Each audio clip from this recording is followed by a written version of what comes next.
ಇಡೀ ಸಂಘಟನೆ, ಆ ಸಂಘಟನೆ, ಈ ಸಂಘಟನೆ, ಜಾತಿ ಧರ್ಮ ಏನಿತ್ತಲ್ಲ ಅದೆಲ್ಲ ದೂರ ಸರಿಸಿ 1987 ಪ್ರೊಫೆಸರ್ ನಂಜುಂಡಸ್ವಾಮಿ ಅವರು ಏನು ಹುಟ್ಟು ಹಾಕಿದ್ರಲ್ಲ ಅಳಿಕೆ ಹೋಗಿತ್ತು. ಗುರ್ಲಾಪುರದೊಳಗೆ ಕ್ರಾಂತಿ ಎದ್ದದ. ಬೆಳಗಾವಿ ಜಿಲ್ಲಾ ರಾಜಕಾರಣಿಗಳ ಬುಡ ಬೆದರ್ಲಿಕ್ಕತ್ತದ. ನೀವು ಮೇಲ್ಕೋಟೆಯಿಂದ ಬಂದೀರಿ, ಕೆ.ಟಿ. ಗಂಗಾಧರ್ ಸರ್ ಬಂದಾರ, ಚುಕ್ಕಿ ನಂಜುಂಡಸ್ವಾಮಿ ತಾಯಿಯವರು ಬಂದಾರ. ಈ ಜಿಲ್ಲಾ ಸಚಿವ ಬರ್ಲಿಕ್ಕೆ ಭಯ ಬರ್ಲಿಕ್ಕ ಎಂತ ವೇದಿಕೆ ಹೇಳಿ ಸರ್. 10,000 2,000 ಕೂಡಿ 2 ದಿನ 3 ದಿನಕ್ಕೆ ಹೋಗ್ತಾರ ಅಂತ ತಿಳ್ಕೊಂಡಿದ್ರು ಅವ್ರು. 9 ದಿನ ಲಕ್ಷ, 2 ಲಕ್ಷ, 3 ಲಕ್ಷ, 5 ಲಕ್ಷ. ಇನ್ನೊಂದು 1 ದಿನ ಮುಂದುವರಿತು ಅಂದ್ರ ಇದು 10 ಲಕ್ಷ ಆಗ್ತದ. ನಾವು ಮಾಜಿ ಆಗ್ತೀವಿ, ಹಾಲಿ ಅನ್ನೋ ಶಬ್ದ ಅಳಗ್ತದ ಅಂತ ಭಯ ಹುಟ್ಟಿ ವೇದಿಕೆಗೆ ಬರ್ಲಿಕ್ಕೆ ಭಯ ಪಡ್ಲಿಕ್ಕತ್ತ. ಇದು ಟವಲಿನ ತಾಕತ್ತಿದು, ಇದು ಟವಲ್ ತಾಕತ್ತು. ನಮಗ ಬೆಲೆ ಇಲ್ಲಿ ಕೇಳ್ರಿ. 1 ಸೆಕೆಂಡ್ ತಮ್ಮ ಶಾಂತಿರು ಹಸಿವಾಗ್ಯದ ಅಜ್ಜ, ಹಸಿವಾಗ್ಯದ ಇಲ್ಲ, ನನ್ ಧ್ವನಿ ಕೇಳಕತ್ತಿದ್ದಿಲ್ಲ, ಇದು ಮಾತಾಡಿ ಅಲ್ಲೇ ಬಂದ್ಕೊಂಡಿರ್ತೀನಿ. ಶಾಂತಿ ಇರು ನೋಡ್ರಿ. 224 MLA ಅವ್ರೇನ್ ಹೇಳ್ತಾರ, 200 ರೂಪಾಯಿ ಕೊಡ್ಲಿಕ್ಕೆ ಹಿಂದೆ ಮುಂದೆ ಮಾಡ್ಲಿಕ್ಕತ್ತಾರ. ಇವರು ಪಗಾರ ಘೋಷಣೆ ಮಾಡ್ಕೊಂತಾರ ಹೆಚ್ಚಿಗೆ. ಅವ್ರಿಗೆಲ್ಲ ಏನ್ ಕೊಡಕತ್ತೀವಿ ಅಂದ್ರ ಎಲ್ಲ ಪಗಾರ ಹೆಚ್ಚು ಮಾಡ್ಕೊಳಕತ್ತಾರ. ಏನ್ ಬೇಕಾದ ಅನುದಾನ ಕೊಡ್ತಾರ, ಸಬ್ಸಿಡಿ ಕೊಡ್ತಾರ, ಬೆಂಬಲ ಬೆಲೆ ಏನ್ ಬೇಕಾದ ಕೊಡ್ತಾರ.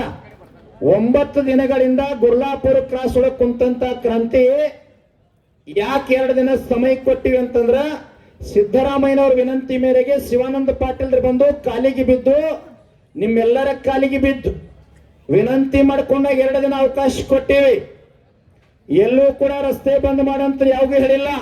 ಒಂದೇ ಕರೆ ಕಟ್ಟುವ ರಾಜ್ಯದೊಳಗೆ ಇಡೀ ಸಂಘಟನೆ ಏನಿತ್ತಲ್ಲ ಹೋರಾಟವನ್ನ ರಸ್ತೆಗೆ ಹೋಗೋದು ಹಿಂತಡದ. ಸರ್ಕಾರಕ್ಕೆ ಎಚ್ಚರಿಕೆ ಕೊಡ್ತೀನಿ, ಹೋರಾಟ ವೇದಿಕೆಯನ್ನ ಕಡೆಗಣಿಸಬೇಡ್ರಿ. ಶಿವಾನಂದ ಪಾಟೀಲ್ರ ಮಾತು ಕೊಟ್ಟು ಹೋಗಿರಿ, ಅದರಂಗ ನಡ್ಕೋರಿ. ಒಂದು ವಿನಂತಿ ಅಂದ್ರ ಈ ವೇದಿಕೆ ಮುಖಾಂತರ ಕರ್ನಾಟಕ ಬಂದ್ ಆಗಬೇಕಂತೇಳಿ ಒಂದು ಘೋಷಣೆ ಹೋದ್ರ ಯಾವ MLA ಮನಿ ಬಿಟ್ಟು ಹೊರಗೆ ಬರಂಗಿಲ್ಲ, ಯಾವ ರಾಜಕಾರಣಿ ಮನಿ ಬಿಟ್ಟು ಹೊರಗೆ ಬರಂಗಿಲ್ಲ. ಬಂದ್ ಮಾಡುವ ತಾಕತ್ತು ಗುರ್ಲಾಪುರದೊಳಗೆ ತಯಾರಾಗ್ಯದ. ಆ ಅವಕಾಶಕ್ಕೆ ದಾರಿ ಮಾಡಿ ಕೊಡ್ಬೇಡ್ರಿ. ನಾವು ಬಂದದ್ದು 3200, ಕೇಳಿದ್ದು 3500. 100 ರೂಪಾಯಿ 10 ರೂಪಾಯಿ ಕೊಡಕ್ಕಾಗೋದಿಲ್ರಿ.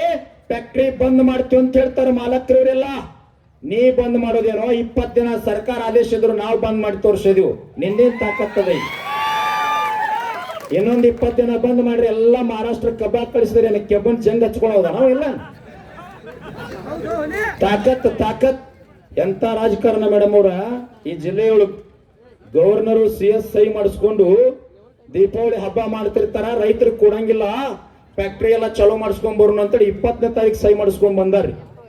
ಎಲ್ಲಾ ರೈತರು ದೀಪಾವಳಿ ಬಿಟ್ಟು ಗುರ್ಲಾಪುರ ಹೈವೇ ಮೀಟಿಂಗ್ ಮಾಡಿ ಜಿಲ್ಲಾ ಉಸ್ತುವಾರಿ ಸಚಿವರು ಫ್ಯಾಕ್ಟ್ರಿ ಮೊದಲು ಬಂದ್ ಮಾಡಿದೀವ್ರಿ. ಅವಾಗ ರೈತರಿಗೆ ಜಾಗೃತ ಆತು. ಇದು ಹೋರಾಟ ಸುಟ್ಕೇಸದಲ್ಲ, ಇದು ನಂಜುಂಡಸ್ವಾಮಿ ಅವ್ರ ಹೋರಾಟ ಐತೆ ಅಂತ ಗೊತ್ತಾಗಿ ಒಬ್ಬರಿಗೂ 1 ಸೆಕೆಂಡ್ ಒಬ್ಬರಿಗೂ ಫೋನ್ ಹಚ್ಚಂಗಿಲ್ರಿ. 1 ಲಕ್ಷ ಜನ ಕುಂತಿರ್ತದ, 1 ಲಕ್ಷ ಜನ ಊಟ ಮಾಡ್ತಿರ್ತದ, 50,000 ಜನ ಹೈವೇ ಮಣಗಿರ್ತದ. ಇಂಥ ಸಂಘಟನೆ ಇದು ರಾಜ್ಯದೊಳಗೆ ಜಾಗೃತಿ ಆಗ್ಯದ. ಅದಕ್ಕೆ ಶಿವಾನಂದ ಮಹಾಸ್ವಾಮಿಗಳಿಗೆ ನಮ್ಮ ಜೊತೆ ಬೆತ್ತ ಹಿಡ್ಕೊಂಡು ನಿಂದಿರ್ತೀನಿ. ರಾಜಕಾರಿಗಳಿಗೆ ಗಟ್ಟಿ ಧ್ವನಿಯ ಚಾಟಿಯೇಟನ್ನ ಬೀಸಿರ್ತಕ್ಕಂಥ ಪರಂ ಪೂಜ್ಯ ಶಿವಾನಂದ ಮಹಾಸ್ವಾಮಿಗಳಿಗೆ ಜೋರಾದ ಚಪ್ಪಾಳೆ ಮೂಲಕ ಭಕ್ತಿಯ ಧನ್ಯವಾದಗಳನ್ನು ಸಲ್ಲಿಸ್ರಿ. ನಮ್ಮ ಸಂಘಟನೆ ರಾಜ್ಯ ಮುಖಂಡರು, ನಮ್ಮೆಲ್ಲರ ಮಾರ್ಗದರ್ಶಕರು, ಹಿರಿಯರಾಗಿರ್ತಕ್ಕಂಥ ಕೆ.ಟಿ. ಗಂಗಾಧರ್ ಸರ್ ಅವರು ವೇದಿಕೆಯನ್ನು ಉದ್ದೇಶಿಸಿ ಮಾತನಾಡಬೇಕಂತ ಹೇಳಿ ತಮ್ಮೆಲ್ಲರ ಪರವಾಗಿ ವಿನಂತಿಯನ್ನು ಮಾಡಿಕೊಡ್ತೀನಿ.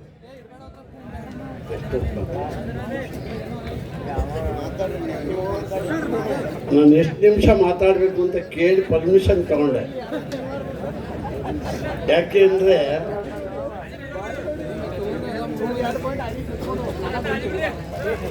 ನಮ್ಮ ಮಾತು ಆಡೋಕ್ಕೆ ಶುರು ಆದರೆ ಅದು ಮಾತು ನಿಲ್ಲಲ್ಲ.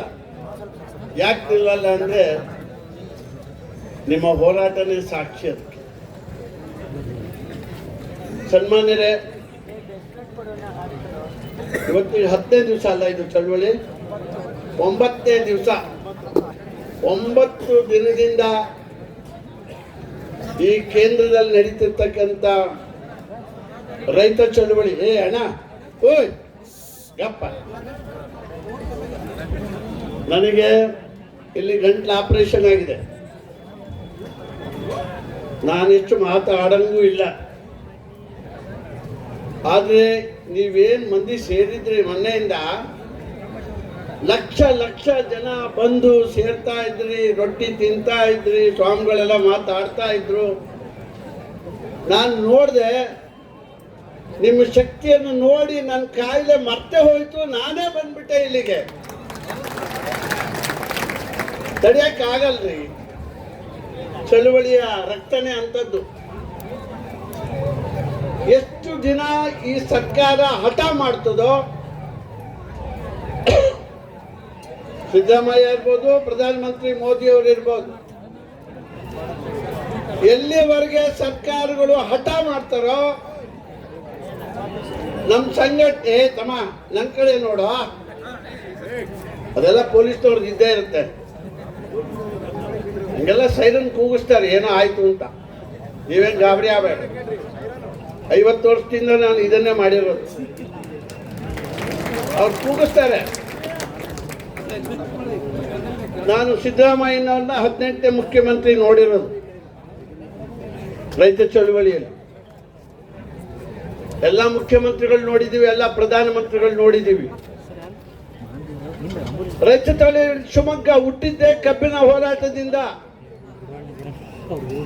ಅವಾಗ ಇಲ್ಲಿನೂ ಕಬ್ಬಿರ್ಲಿಲ್ಲ, ಅಲ್ಲಿ ಶಿವಮೊಗ್ಗದಲ್ಲಿ ಕಬ್ಬಿತ್ತು 80 ಮೊದಲು. ಅಲ್ಲಿ ಏನೇನು ಕಬ್ಬು ಬೆಳೆಗಾರರಿಗೆ ಕಾರ್ಖಾನೆಗಳು ಮೋಸ ಮಾಡ್ತಿದ್ರು ಅಂತ ಯಥಾವತ್ ನಾವು ಹಿಡಿದು ಸರ್ಕಾರಕ್ಕೆ ಕೊಡ್ತಾ ಇದ್ವಿ.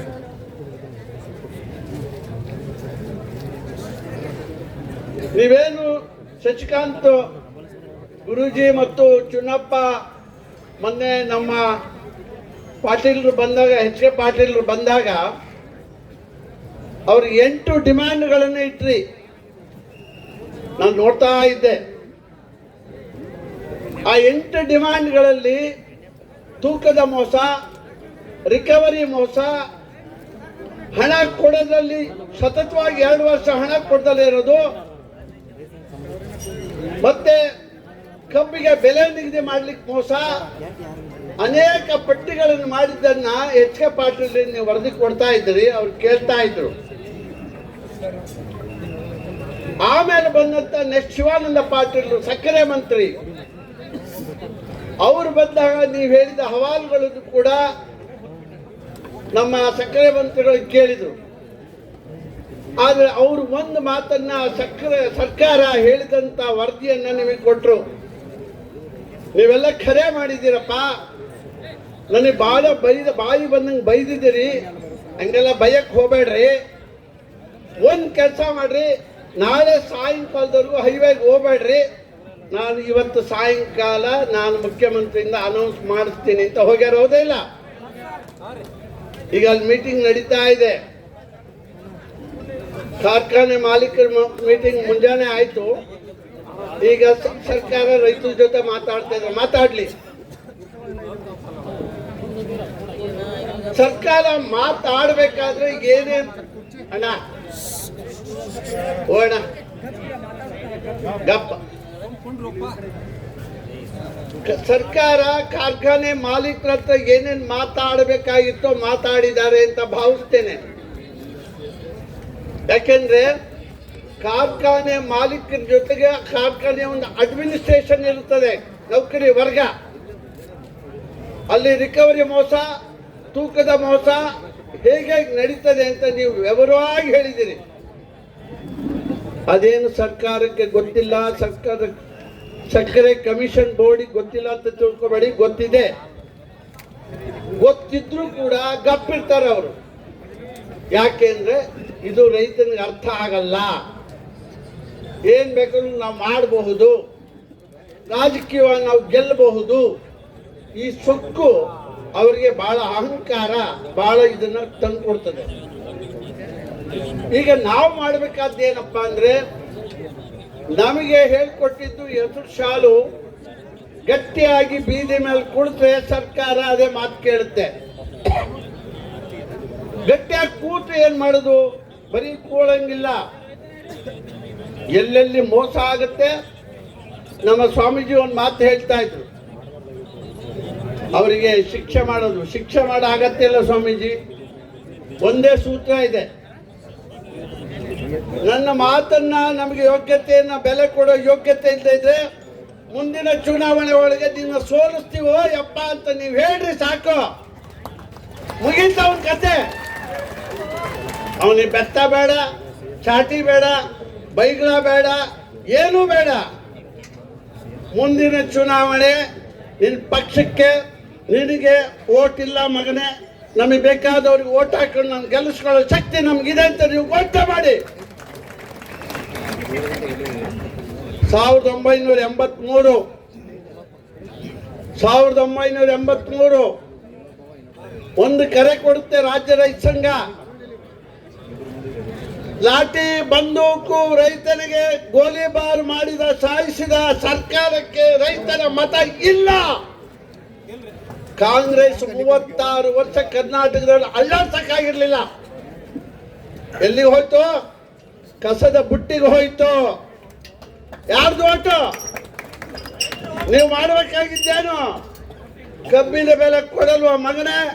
ಮುಂದಿನ ಚುನಾವಣೆ ನೀನು ಕಸದ ಬುಟ್ಟಿಗೆ ಹೋಗ್ತೀಯ ಅಂತ ನೀವು ತೀರ್ಮಾನ ಮಾಡಿ. ಯಾಕಾಗಲ್ಲ ನೋಡೋದು? ಹಾಗಾದ್ರೆ ತಪ್ಪೆಲ್ಲಿದೆ? ತಪ್ಪಿಲ್ಲ ಇದೆ ತಮ್ಮ. ಏಯ್ ನೋಡ, ಅವನು ಒಗಾಸ್ತಾ ಇದ್ದಾನೆ. ಹಾಗೆ ರೈತರಿಗೆ ಒಗಾಸ್ಬಾರ್ದ. ಏಯ್ ನೋಡ, ಇದಕ್ಕೆ ತಿರ್ಪೆ ಎತ್ತೋದು ಅನ್ನೋದು. ಅವನು ಒಗಾಸದಂತೆ ಇವ್ರು ಹಿಡ್ಕೊಳ್ಳೋದಂತೆ. ಹೀಗೆ ರಾಜಕಾರಣಿಗಳು ಚುನಾವಣೆ ಮಾಡಿ ಈಗ ಒಗಾಸೋದು. ಹೆಂಡ, ಶರಾಪು, ದುಡ್ಡು ಈಗ ಒಗಾಸೋದು. ನೀವು ಹಿಡ್ಕೊಂಡು ಬಡವ್ರ ಥರ ತಿನ್ನೋದು. ಅವ್ರು ನೋಡ್ದ ಇವ್ರು ಲಾಯಕ್ಕಾಗಿದ್ದಾರೆ ಭಿಕ್ಷೆ ಬೇಡಕ್ಕೆ ಅಂತೇಳಿ ದುಡ್ಡು ಕೊಟ್ಟ, ಹೆಂಡ ಕೊಟ್ಟ, ಮಾಂಸ ಕೊಟ್ಟ, ಕಡೆ ಒಂದು ಜಾತಿ ಕೊಟ್ಟ, ಅವನು ಗೆದ್ದು ಬಂದ, ಮೇಲೆ ಹೋದ. ನೀವು ಅಲ್ಲೇ ಸಾಯ್ತಾ ಇದ್ದೀರಿ. ಅದೇ ಕೆಲಸ ಅವ್ನು ಮಾಡ್ತಾ ಇದ್ದಿದ್ದು, ಬಗಾಸೋದು. ಭಿಕ್ಷೆ ಬೇಡ ತಿನ್ಬೇಡ್ರು. ಹಲ್ಕತ್ತ ಮಗನ ಇಡು ಅಲ್ಲಿ ಇನ್ಬೇಕು. ಏನಾಗಿದೆ ಇದು? ಅವ್ರು ಕೊಡೋ ದುಡ್ಡಲ್ಲಿ ನಮ್ಗೆ ಏನಾಗಲ್ಲ, ನಮ್ಗೆ ಗೊತ್ತು. ನಮಗೆ ಆ ಸ್ವಾಭಿಮಾನ ಬರಬೇಕು. ನಾವೆಲ್ಲ ಕಲ್ತಿದ್ದೀವಿ, ವಿದ್ಯಾಭ್ಯಾಸ ಮಾಡಿದ್ದೀವಿ, ಡಿಗ್ರಿ ಓದಿದ್ದೀವಿ, ನಾವು ಒಕ್ಕಲ್ತನ ಮಾಡ್ತಿದ್ದೀವಿ, ಈ ದೇಶದ ಅನ್ನವನ್ನು ಬೆಳೀತಾ ಇದ್ದೀವಿ, ಕಾಯಿ ಪಲ್ಯ ಬೆಳೀತಾ ಇದ್ದೀವಿ, ಹಾಲು ಕರಿತಾ ಇದ್ದೀವಿ. ಏನು ಕಡಿಮೆ ಮಾಡಿದ್ದೀವಿ ಈ ದೇಶ ಸಂಪತ್ತು?